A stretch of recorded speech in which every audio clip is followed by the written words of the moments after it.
بہن نے کویسچن کیا تھا کہ ان کے شوہر کے پاس دوست نے گاڑی امانتاً رکھوائی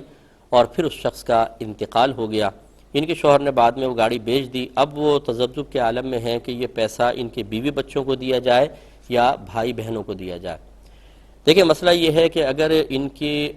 زوجہ ہیں اور ان کے بچے لڑکے اور لڑکی دونوں ہیں تو پھر سمجھ لیجئے کہ بھائیوں کا تو ان کے سگے بھائی بہنوں کا تو کوئی حصہ نہیں ہے، یہ بیوی کو ہی رقم دی جائے۔ لیکن اگر دوست کے ماں باپ موجود ہیں تو ان کی بیوی کو سمجھا دیا جائے کہ ان کے ماں باپ کا بھی اس میں سے حصہ بنے گا۔ اگر وہ سمجھتے ہیں کہ ان کے بھائیوں کو بہنوں کو دے دیا جائے، وہ بیوی بچوں کو بھی دے دیں گے، شرعی لحاظ سے ماں باپ کو بھی دے دیں گے تو ان کو دینے میں بھی حرج نہیں ہے۔ لیکن اکثر میں نے یہ دیکھا ہے کہ شرعی مسائل ایسے موقع پہ جاننے کی زحمت ہی گوارا نہیں کی جاتی کہ نہیں بھی معلوم کریں گے کچھ پیسہ نکل جائے گا، بس دبا لو بعد میں دیکھی جائے گی۔ اس لیے بہتر ہے کہ ان کے بیوی بچوں کے حوالے کر کے لیکن ان کو شرعی مسئلہ ضرور بتا دیجیے گا۔ اگر ان کے بچوں میں لڑکے لڑکی دونوں شامل ہیں کہ بھائیوں کو بہنوں کا حصہ نہیں ہے، ان کے ماں باپ کا ہوگا، تو آپ اور شرعی مسئلہ اس کا کسی مفتی صاحب سے معلوم کر کے باقاعدہ ریٹرن فتویٰ لے کر پھر اس مال کو جتنا ان کا حصہ بنتا ہے ساس سسر کا وہ دیں، باقی اپنے پاس رکھیں تو انشاءاللہ بہتر رہے گا۔ ایک انہوں نے کہا کہ کسی لڑکا لڑکی کی شادی ہوئی اور رخصتی بھی نہیں ہوئی تھی، کسی بات پہ لڑکے نے طلاق دے دی، لڑکی کا دعویٰ یہ ہے لیکن لڑکا انکار کرتا ہے کہ میں نے کوئی طلاق نہیں دی، کیا حکم شرع ہوگا؟ دیکھیں اصول شرع یاد رکھیں کہ جب مرد اور عورت کے طلاق کے وقوع اور عدم وقوع میں اختلاف ہو جائے تو سب سے پہلے لڑکی سے کہا جائے گا کہ آپ دو عاقل بالغ مسلمان مرد یا ایک مرد اور دو عورتیں بطور گواہ پیش کریں کہ اس شخص نے آپ کو طلاق دی ہے۔ اگر وہ بچی کہے کہ نہیں وہ تو اس ٹائم تو کوئی تھا ہی نہیں، ہم تو فون پہ بات کر رہے تھے، مثلا وہ گواہ نہ پیش کر سکے تو پھر لڑکے سے یہ کہا جاتا ہے کہ آپ قسم کھائیں کہ آپ نے طلاق نہیں دی ہے۔ اگر لڑکا قسم کھا لیتا ہے، حلفیہ بیان دے دیتا ہے تو پھر یاد رکھیں لڑکے کا قول معتبر ہوگا۔ ہاں اگر لڑکی گواہ پیش کر دیتی اور پھر لڑکا چاہے لاکھ قسمیں کھاتا قبول نہ ہوتا، یہی اسی کا بات مانی جاتی۔ اور دوسرا یہ کہ اگر لڑکی گواہ پیش نہ کر سکے اور اس کو کہیں آپ قسم کھاؤ، یہ قسم سے انکار کر دے تب بھی طلاق کا وقوع مانا جائے گا۔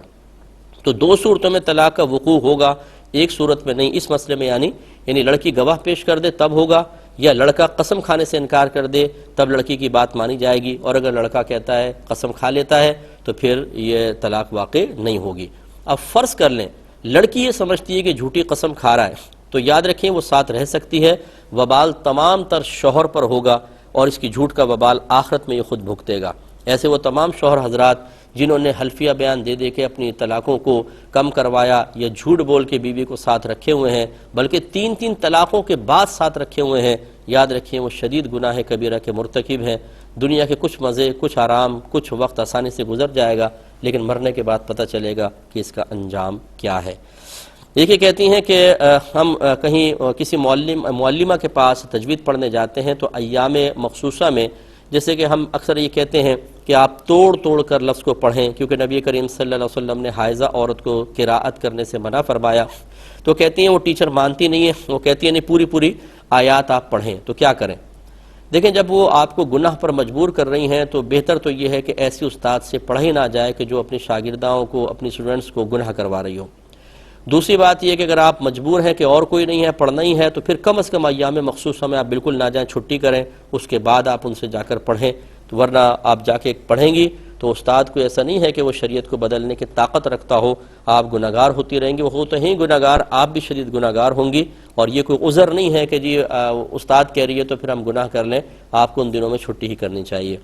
ایک یہ کہتی ہیں اگر ہماری کوئی نماز قضا ہو جائے تو کیا ہم بیٹھ کر پڑھ سکتے ہیں؟ دیکھیں مسئلہ یہ ہے کہ قضا صرف فرض کی ہوتی ہے یا واجب کی؟ سنن نوافل کی تو قضا ہوتی نہیں ہے، اور فرض اور واجب میں قیام فرض ہوتا ہے، لہٰذا قضاء عمری بھی یعنی اگر عمر کے آپ قضا پڑھ رہے ہیں تو ان کو بیٹھ کر نہیں پڑھ سکتے، آپ کو کھڑے ہو کر ہی پڑھنا ہوگا۔ یہ کہتی ہیں کہ میں نے وضو کیا، سر پر مسح کرنا بھول گئی، بعد میں یاد آیا تو کیا مجھے پورا وضو دوبارہ کرنا ہوگا یا صرف سر کا مسح کر لوں؟ دیکھیں کبھی بھی ایسا ہو جائے کہ آپ وضو میں کوئی عضو دھونا بھول گئیں یا آپ نے غسل کیا اور آپ کو بعد میں یاد آیا کہ کوئی جگہ رہ گئی، تو جتنا ہو چکا وہ ہو چکا، وہ ضائع نہیں ہوتا، جتنا رہ گیا ہے بس اس کو پورا کر لیں، آپ کا وضو بھی ہو جائے گا اور غسل بھی ہو جائے گا، لہٰذا آپ صرف مسح کر لیں تو یہ کافی ہے۔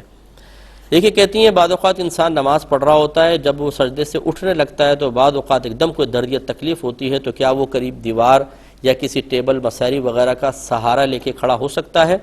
تو بالکل ہو سکتا ہے۔ نماز میں بغیر کسی ضرورت کے سہارا لینا مکروہ قرار دیا گیا ہے، لیکن جب صحیح ضرورت ہو، جیسے بھی آپ نے فرمایا کہ اگر وہ سہارا نہ لے تو کھڑا ہونا مشکل ہے، پین ہوگا، درد ہوگا یا لڑکھڑا کے انسان گر جائے گا، تو ایسی صورت میں بالکل سہارا لیا جا سکتا ہے۔